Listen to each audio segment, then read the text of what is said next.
everyone, welcome back to my channel. Thank you so much for coming back. If you're new here, my name is Summer and I upload a brand new true crime video every weekend, and then something to do with makeup, health, or something just a little bit different during the middle of each week. I feel like my outfit today is a little bit alternative to what I usually wear. This is one of my dad's old tops. He was a punk when he was younger, and I've got a couple of his shirts that he used to wear. So this is one of them, and yeah, I'm just having a bit of a lazy day, chilling out in my dad's old comfies, as you do. So about a week or two ago, I put a thing up on my Instagram story. If you follow me on Instagram, you might have seen it. I was just asking for questions in relation to inflammatory bowel disease, and that's what today's video is going to be about. I'm just going to answer some of those questions. I had so many, so thank you to everybody that asked me. Some of them are pretty similar, so I'm going to try and cover everything that everybody asked. But it might not be your specific question, but it will be something related to it, if that makes sense. So we'll just get on with it. Welcome to my very first question and answer video on my channel. I'm quite excited to do this actually. It's really nice to feel like you guys are getting involved and are curious about things and want to know more. It feels really good. And I love spreading awareness, helping people, inspiring people, because when I was first diagnosed, I had nobody. I was 14 in 2008, so like social media was just kind of getting started, and there wasn't really any support groups online or other people my age that I could get in touch with that were doing similar things. So it feels really good that you guys want to know more, or if you are somebody that suffers yourself, then it's good to help other people that are in the same situation. So let's get on with it. First question, how did I cope after diagnosis? So if you've watched some of my previous videos, then you will know that I was diagnosed, like I just said, in 2008 when I was 14 with inflammatory bowel disease. That includes Crohn's disease and ulcerative colitis. My disease has been a bit all over the place. There's been some query as to whether it's Crohn's or colitis, and I think even now it's like at a point where nobody can be 100%, because I've had symptoms of ulcerative colitis which have then turned into Crohn's, and it's all just been a bit of a mess. Anyway, how did I cope? So when I was 14 and I was told that I had this illness, and I found out it was going to be chronic, which means it's for the rest of my life. Bearing in mind I'm 25 now, so I will have been diagnosed for 11 years in November of this year, 2019.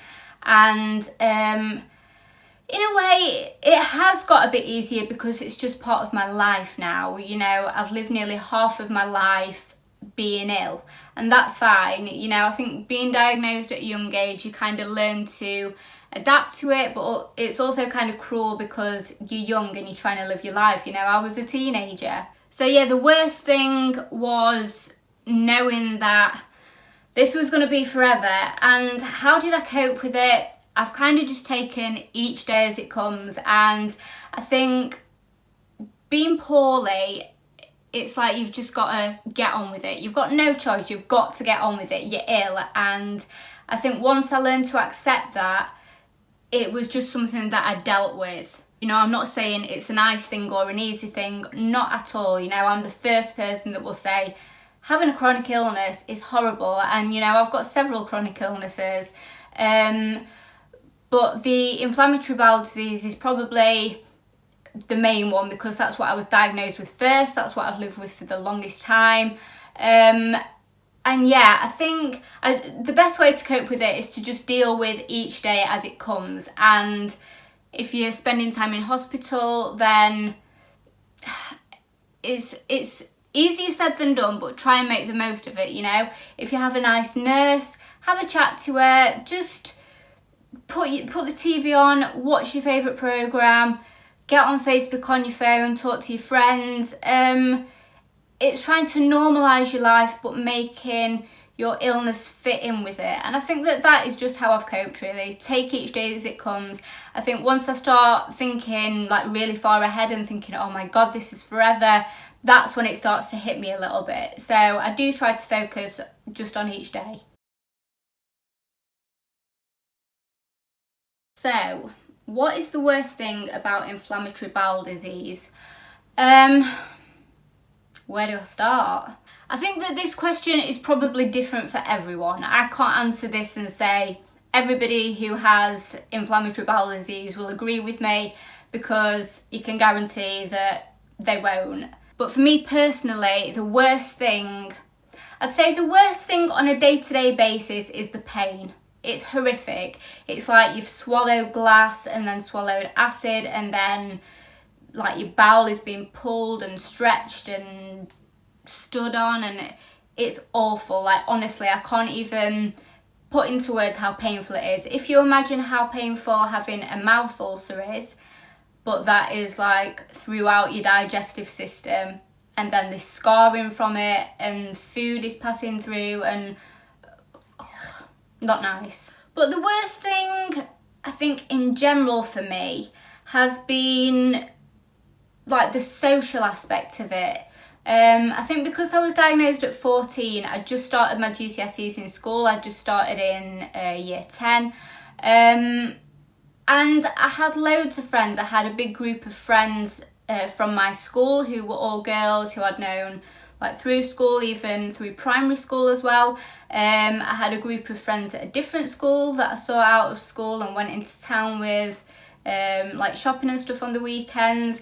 But then I also had a group of friends from a third school who were into the same music as me. I played in rock bands with them and I'd go to gigs with them, and you know, I had loads of friends. And I think because I spent so much time in a hospital, I lost contact with them all. And it isn't that I fell out with them, it's just that, you know, at one point I was in hospital for 4 months and I couldn't go out and see them, and I couldn't expect people to come and see me every day because, you know, everybody has their own life. So I don't hold grudges against people that I was friends with, but it's difficult in the sense that, you know, I was once surrounded by people and now I'm not. But at the same time, having this disease has meant that I've made lots of new friends. So other people that are in the same position as me that also have inflammatory bowel disease, and even if we don't have loads in common,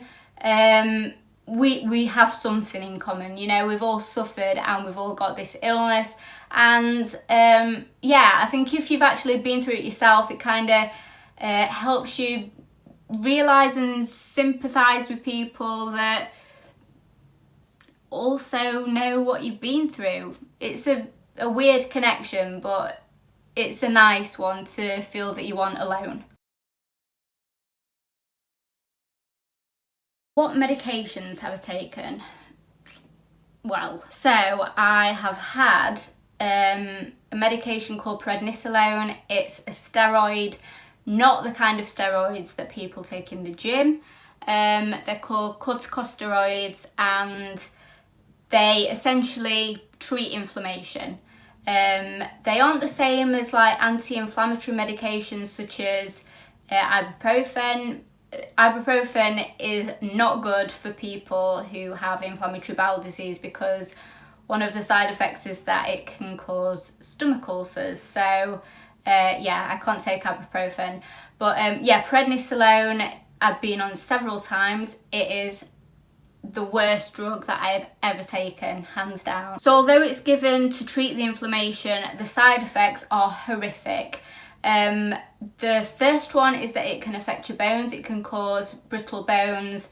It affects your bone density. I remember the first time I was ever put on it, I was put on a massive dose, and I couldn't walk. I would literally, like, my knees were just wouldn't work. My dad used to have to carry me upstairs.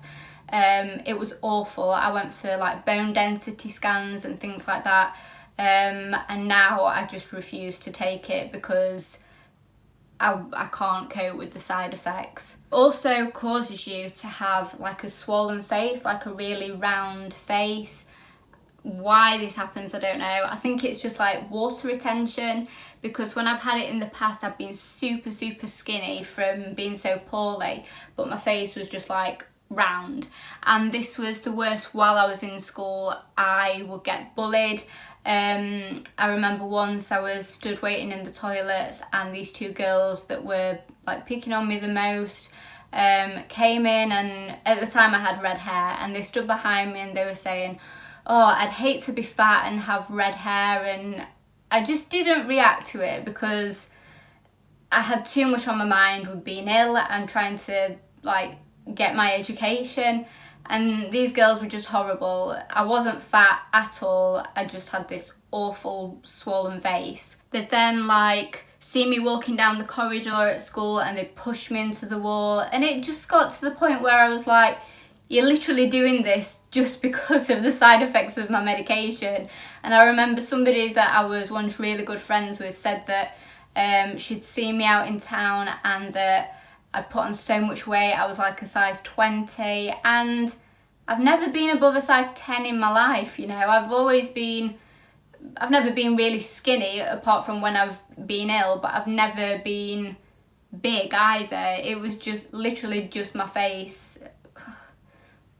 It was horrible. I've also been on immunosuppressant medications like azathioprine and infliximab and methotrexate. Azathioprine I took as tablets. The infliximab I had as like infusions at the hospital, and the methotrexate was in injections. My dad used to give me the injections into my thigh once a week. And they're all medications that just suppress your immune system, because inflammatory bowel diseases happen when your immune system gets like so angry that it just starts attacking your own body. That's what an autoimmune disease is. So with Crohn's and colitis, it's like parts of your digestive system. So the theory is that you dampen the immune system and they should stop attacking your body, and the side effects again are just awful. Methotrexate is the one that made me like really want surgery, which is something at the time I never thought I would say. I would have it on a Friday, my dad would give me the injection, and then I would just be ill in bed with no energy or anything until like Wednesday the following week. And then once I started feeling a little bit better, it was then Friday again, and I'd have my injection and just get back in bed. Methotrexate is actually also a chemotherapy, so chemotherapy suppress your immune system, so that's kind of like why it's used in some autoimmune diseases.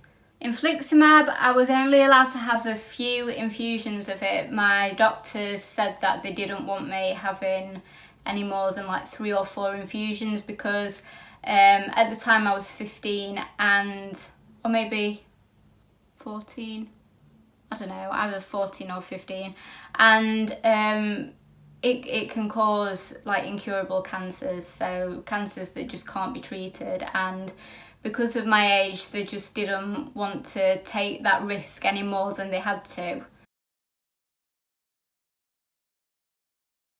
What are people's initial reactions or impression? So I have to say people are generally so nice, so kind. I haven't really suffered that much abuse, if that's what you want to call it. No, I mean, it's different for everybody. You know, some people have like really suffered with people's negativity and stuff, but I think because I'm really confident about my illnesses and I'm very open about it, people are generally, I don't want to say people are inspired by me, but people think that what I do is a good thing, and that means a lot to me because that's how I want to come across. I want to help people and show people that they aren't alone. People also say to me, oh, you don't look ill, and I think that a lot of people with chronic illnesses get this as well. No, generally I don't look ill, I look fine, but I'm not. You know, it's if people could see what's under my clothes and my scars and hear my story, then they will probably realise, no, I'm not fine. just because I've got a full face of makeup on, it doesn't mean anything.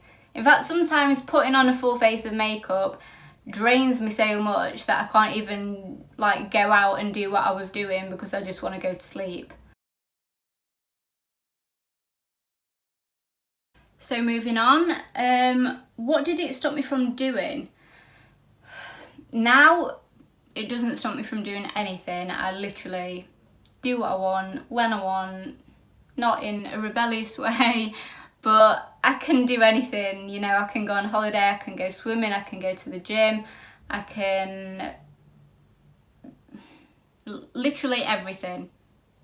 Nothing springs to mind that I would like to do that I can't do. The only thing that it has ever stopped me from doing is like in terms of my education. So when I was younger, I was so poorly. I only did 4 GCSEs, whereas like everybody else was doing 12 or 13.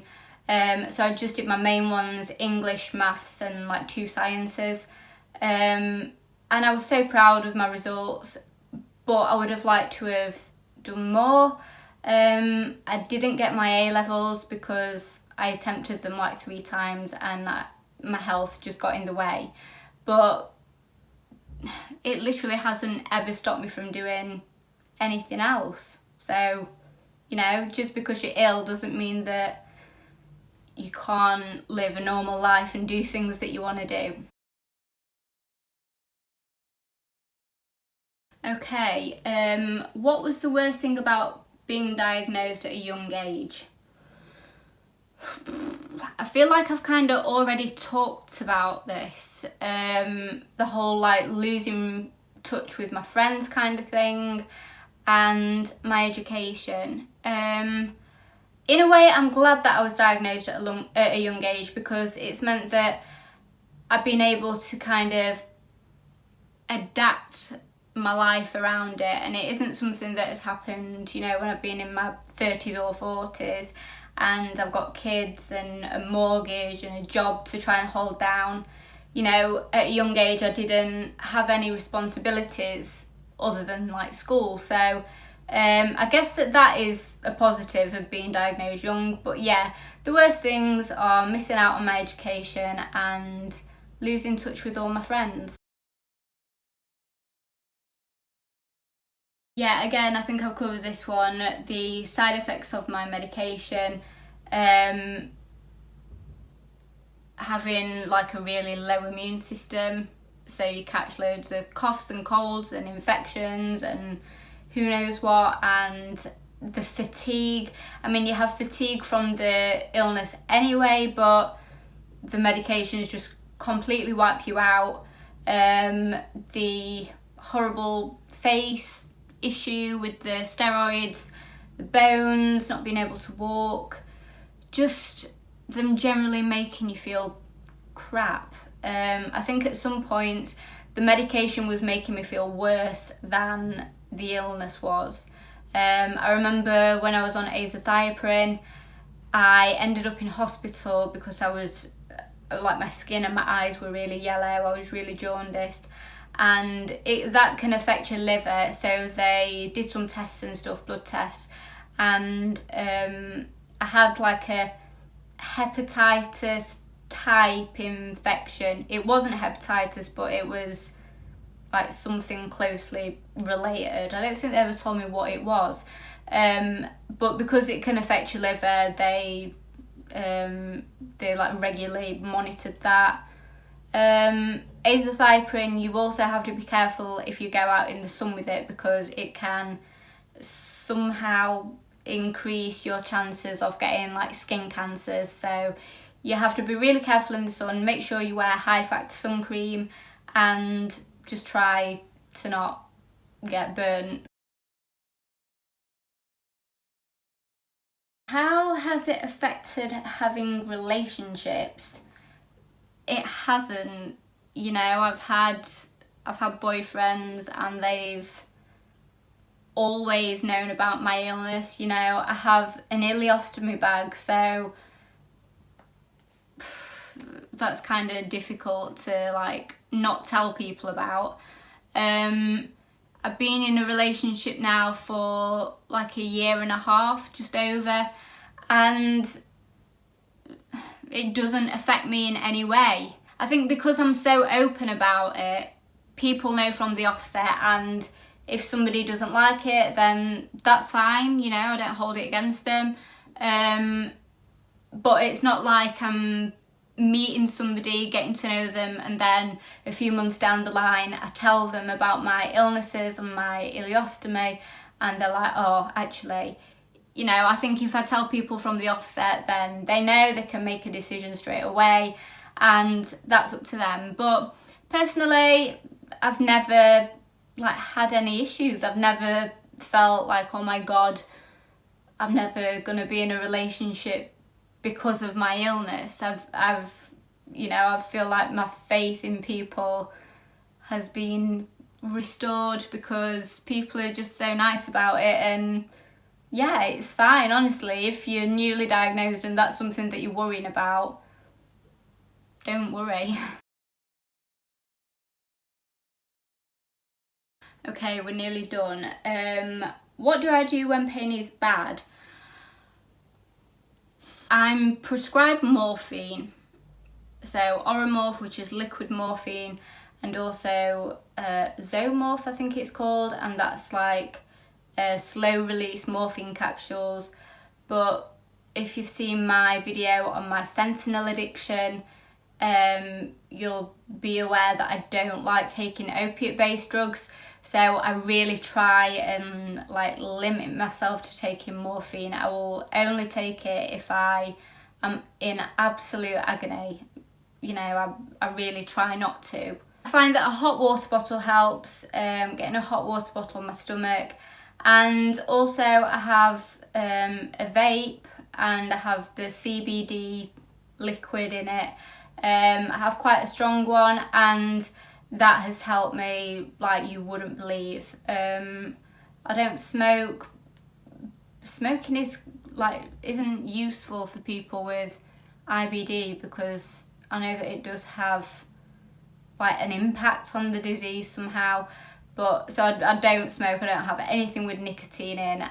My vape is literally just CBD, and I can't even like put into words how much it has helped me. I do notice that my pain gets worse if I'm stressed, so trying to keep stress to a minimum is something that I am conscious about.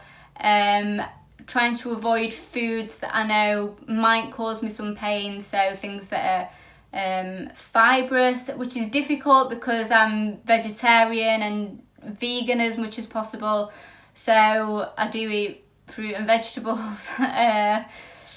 Yeah, it can be tough, but sometimes I just grin and bear it because I want to eat the foods that I like to eat.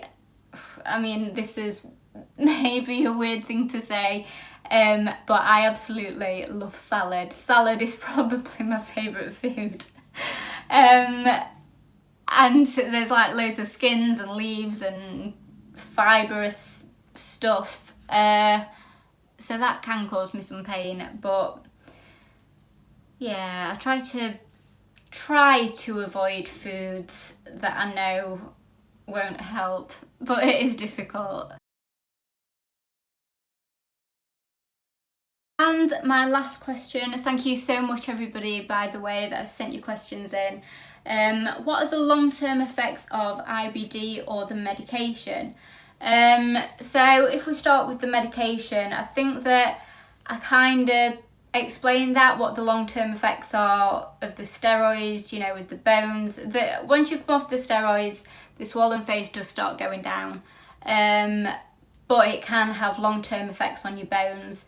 Some of the immunosuppressant medications, like I said, can increase your chances for different types of cancers, which is just horrific. The long-term effects of IBD, it can cause problems with your eyes, with your skin, with your bones. It's affected my growth, so I think because I was diagnosed when I was young and I was still growing, my doctors once told me that I should be about 5'6", and I'm just under 5'2". 5'2" is 157 centimetres. I'm not sure what 5'6" is, but it's probably like that much taller than I am. That's as technical as I can get. Because of the amount of disease in the bowel, it can cause bowel cancer. And I think that having like the most diseased parts removed does like greatly lower your chances. So I've had the whole of my large bowel or my colon removed. So I will never get colon cancer because I don't have one. Yeah, but I guess it's just like with me still, even though I don't have active disease, I get loads of mouth ulcers that are really painful. I have lots of joint pain, lots of fatigue, and although like the fatigue and the joint pain can be related to my other illnesses, these are things that I've always suffered with from day one. The mouth ulcers get so bad. I usually get them like around here, obviously inside my mouth. I've got one that's like just healing at the minute, and they are so painful. They get huge, and I can feel that they're really deep in like the skin in my mouth, if that makes sense.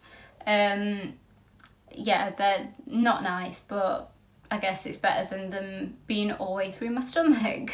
And I think that just about brings us to the end of this video. I've tried to answer everybody's questions best I can.